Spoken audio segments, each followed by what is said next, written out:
네, 안녕하세요. 김영우입니다.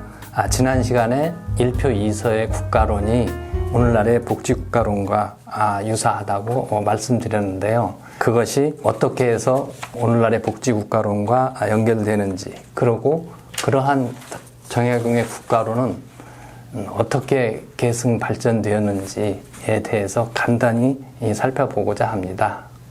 이와 같이 우민심서나 경서예표를 통해서 우리가 살펴볼 수 있는 국가론은 오늘날 근대 국가론에 의하면 어디에 해당될까? 이 서양 근대 국가론은 서양에서 정리했죠. 그래서 다양한 국가론이 나왔는데요. 절대주의 국가, 입헌주의 국가, 개국국가, 다양한 국가론이 나왔는데 서양 자본주의가 두 차례에 걸친 세계 대전으로 심각한 그 피해를 입고 난 다음에는 드디어 복지 국가론이 등장해서 자유시장 경제를 국가가 개입해서 국민을 보호해야 된다는 논리가 나왔습니다. 제일 중요한 것이 복지국가는 자본주의를 유지하기 위한 국가론이라는 것이고, 그리고 국가의 역할과 기능을 강조하는 국가론이라는 특징을 갖고 있는데, 제가 볼 때에는 1표 2서에서 다산 정약용이 전개한 국가론은 바로 이 서양의 복지국가론과 일맥상통한다고 보인다는 것입니다. 그런데 잘 아시는 바와 같이 다산 정약용의 저술은 유서, 심서로 남았죠. 경세 유표, 목민심서로 남고 실제로 정책에 반영되지는 못했습니다. 그 뒤에 결국은 조선왕조를 이은 대한제국은 멸망해서 일본 제국주의의 식민지로 전락했습니다. 그 뒤에는 우리나라 지식인들은 서양 근대 문명을 무한대로 동경하기 시작했습니다. 그래서 심지어는 독립운동을 하신 분들도 모두 서양 문명에 경도되어 있었습니다. 그런데 사회주의가 전래되고 나서도 서양에 대한 경도는 사라지지 않았죠. 그런데 사회주의가 전래된 뒤에 독립운동 세력이 사회주의 세력과 민족주의 세력으로 분열을 했습니다. 이거는 신국가 건설론, 독립운동가들 사이에서 논의되고 있던 독립 이후에 새로 만들 국가를 어떻게 만들 것인가에 대한 그 방략의 분열을 의미하는 것이었습니다. 그런데 세계대전을 전후해서 이러한 독립운동의 분열이 얼마나 무의미한, 무가치한 것인가를 깨닫고 통일전선 운동이 등장했죠. 그래서 민족 유일당 운동이 일어나고 좌우 합작 운동이 전개되었습니다. 이것은 무엇을 의미하냐면 민족 유일당 운동과 좌우 합작 운동이 전개되면서 독립운동가들 사이에서 새로운 인식이 싹트기 시작했습니다. 일제시대에 독립운동을 한다는 것은 본인이 가지고 있던 모든 것을 포기하는 것을 의미하는 것이었습니다. 그렇게 하면은 힘들죠.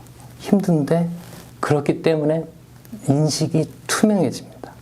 그래서 독립운동가들은 사물을 있는 그대로 볼 수 있게 되는 것이죠. 이때 독립운동가들은 어떤 것에 주목했냐면, 서양에서 우리가 배워야 되는데, 그건 다 인정하는 건데, 서양에서 당시에 이 통일전선 운동이 등장할 당시에 잘 나가는 국가는 두 나라가 있었죠. 사회주의를 대표하는 소련과 자본주의를 대표하는 미국이 있었습니다.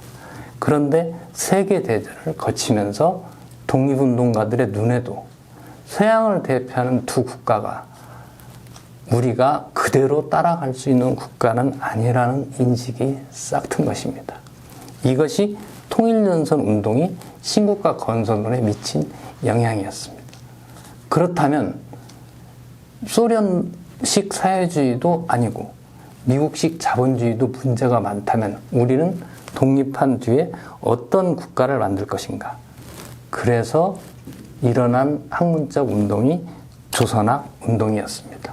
조선학 운동은 우리가 서양 문명에 휘둘려서는 안 되고 그 서양 문명을 우리가 주체가 돼서 수용할 수 있는 우리의 기준을 마련해야 된다는 것이었고, 그것이 우리 조선에 대한 연구로 나타난 운동이 조선학 운동이었고, 이때 주목한 인물이 다산정약용이었고, 그래서 다산정약용의 저술을 모아서 여유당 전서로 간행하기에 이른 것이었습니다.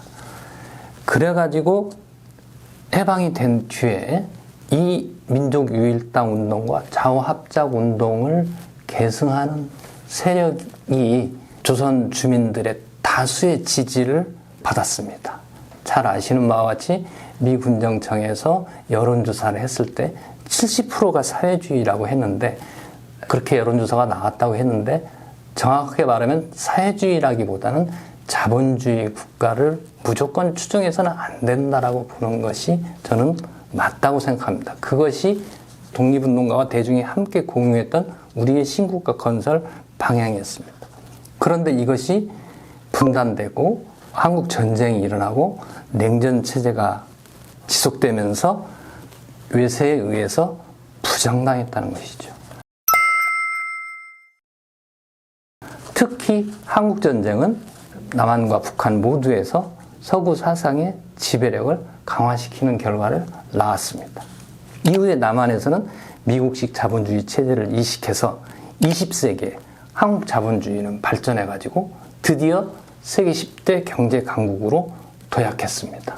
그런데 왜 지금도 다수의 국민들은 경제 생활을 하기가 어렵다라고 외치고 있냐는 것이죠. 왜 우리가 경제적인 지표로는 분명히 선진국이라는 것을 말하고 있는데 우리는 선진국 국민으로서의 자부심을 갖지 못하고 있는가라는 것입니다. 여기에 대한 해법은 지식인들이 다 내놓았습니다. 21세기에 복지국가론이 등장하고 있는 것이죠.